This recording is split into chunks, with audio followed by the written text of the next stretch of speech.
नमस्कार, मैं हूं चंद्रभान सिंह भदौरिया और आप देख रहे हैं सीबी लाइव। बीते एक महीने से 2023 के विधानसभा चुनाव को हम देख रहे थे। चुनाव प्रचार अभियान को देख रहे थे। गांव फलियों में किस तरीके से नेता पहुंच रहे थे, एक एक दिन में 10-10 गाँवों में जाने की अपने प्रोग्राम जारी कर रहे थे। तस्वीरें देखिए, हम आपको स्क्रीनशॉट बताते हैं कि आज के दिन हम यहाँ इतने बजे होंगे। बाकायदा कार्यक्रम जारी हो रहे थे। क्या कांग्रेस, क्या बीजेपी, तमाम पार्टियों के नेता अपने कार्यक्रम जारी करके बता रहे थे सोशल मीडिया पे कि आज वो जनसंपर्क के लिए जनता के बीच आएंगे, इन गांव में आएंगे। ठीक है, आप सबने देखा होगा और आपने ये भी देखा होगा कि गांव और फलियों में नेता खूब घूमे। अब यहाँ मेरे मन में कुछ सवाल आए जो मैं आपके लिए छोड़ रहा हूँ। आपके लिए भी, आपके मन में भी वो आने चाहिए, ये उम्मीद करके मैं यहाँ पे ये वीडियो बना रहा हूँ।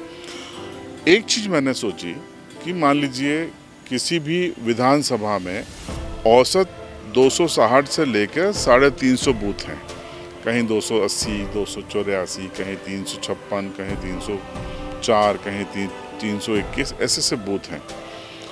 महज 20 दिनों में ये जो नेता लोग हैं, जो उम्मीदवार हैं या उनके करीबी प्रचारक, ये 20 दिनों में इनमें से 80 से 90% बूथ नाप लेते हैं, गांव और फलियों में पहुंच जाते हैं, बैठकें कर लेते हैं, खाटला चौपा लगा लेते हैं और संवाद स्थापित कर लेते हैं। अपनी बात रखते हैं, आपकी बात सुनते हैं, आपकी समस्याएं सुनते हैं। तो जाहिर सी बात है कि आपकी समस्याएं क्या हैं ये लोग भी जान लेते हैं। आपको कई लोग आश्वासन भी दे के जाते होंगे। मैं किसी भी पार्टी की बात नहीं करूँगा, मैं सभी पार्टी के नेताओं की बात कर रहा हूँ। अब मेरा सवाल ये है कि ये पहली बार नहीं है कि तमाम नेता आपके गांव और फलियों में आए हों। हर विधानसभा और हर लोकसभा चुनाव में ऐसा होता है कि ये अपने गांव में, आपके फलियों में आते हैं, कार्यक्रम जारी करके आते हैं, संवाद स्थापित करते हैं, आपकी सुनते हैं, अपनी सुनाते हैं। लेकिन मेरा सवाल है कि चुनाव जीतने के बाद या चुनाव हारने के बाद ये जो नेता हैं, क्या अगले 5 साल में, जी हाँ, अगले 5 साल में क्या आपके पास आते हैं? क्या इतने ही बूथों पे आ पाते हैं?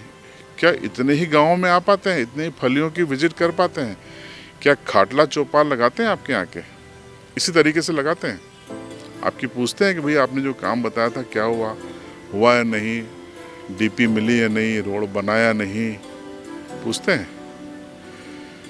शिकायत यही आती है कि साहब जीतने के बाद अभी तक हमारे गाँव में नहीं आए, कई साल हो गए, अब आ रहे हो आप, अगले चुनाव में आ रहे हो।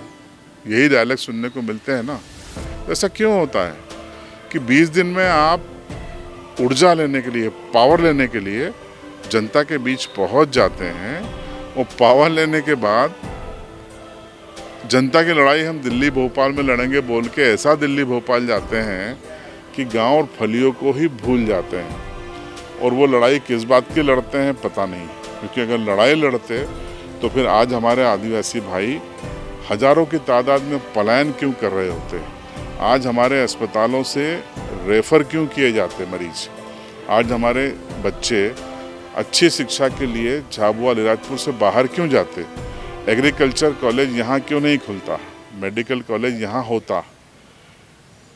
तो अगर कमिटेड टू कमिटमेंट एक सेंटेंस होता अंग्रेजी में, अगर आप अपने वादे के प्रति गंभीर हैं तो फिर ये गंभीरता ज़मीन पे क्यों नहीं दिखती? इस बार भी कई नेता गए हैं, कई लोग पहली बार चुनाव लड़ रहे थे, कई लोग दूसरी चौथी बार लड़ रहे थे, फिर आपके बीच में आए, आपकी बात करी, अपने आप को आपके लिए समर्पित बताया, आपका बेटा बताया, भाई बताया, पिता बताया, सब बताया।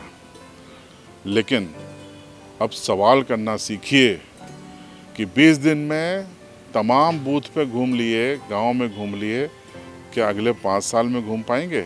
सवाल सबसे बड़ा यही है कि 20 दिन में तमाम गांव फलिए घूमने वाले ये नेता, सभी पार्टियों के नेता, उम्मीदवार, या हारे हुए भी मैं कहूँगा, जीते हुए नहीं, हारे हुए भी कहूँगा मैं, जो हार जाता है वो घर क्यों बढ़ जाता है? वो वापस क्यों ज़मीन पे नहीं आता? गांव फलियों में जाके लोगों के लिए लड़ाई लड़ने के लिए उनकी पहल क्यों नहीं करता? अगले चुनाव का क्यों इंतज़ार करता है? आपको ये सब बताने का उद्देश्य सिर्फ यही है। आपने वोट कर दिया है, अपना एमएलए चुन लिया होगा, जिसे भी आपने चुना हो, जो भी आपका एमएलए बने, किसी भी पार्टी का बने, उस पर, और जो नहीं बन पाया, सेकंड नंबर पर रहा, थर्ड नंबर पर रहा, उस पर नज़र रखिए। उससे सवाल पूछिए कि अब कब आएंगे साहब हमारे गांव में, और आप ये बात करके गए थे, उसे कब पूरा करेंगे, ताकि 2028 का जब विधानसभा चुनाव आए तो इन नेताओं पर ये दबाव रहे कि जनता सवाल पूछ रही है, पिछले वादे पूरे नहीं किए तो इस बार गांव में नहीं घुसने देगी। आप जाइए चंबल में, आप जाइए बुंदेलखंड में, वहाँ की जनता इतनी जागरूक है। विंध्याचल में चले जाइए कि गांव में एंट्री नहीं हो पाती है उम्मीदवारों की अगर पुराने कमिटमेंट पूरे नहीं हुए। ये हालत है, तो अपने इलाके में ये हालत कब बदलेंगे, आदिवासी इलाकों में, ये भी एक बड़ा सवाल है। तो ये विचार आपके मन में दिया है, आप क्या सोचते हैं कमेंट बॉक्स में ज़रूर बताइएगा।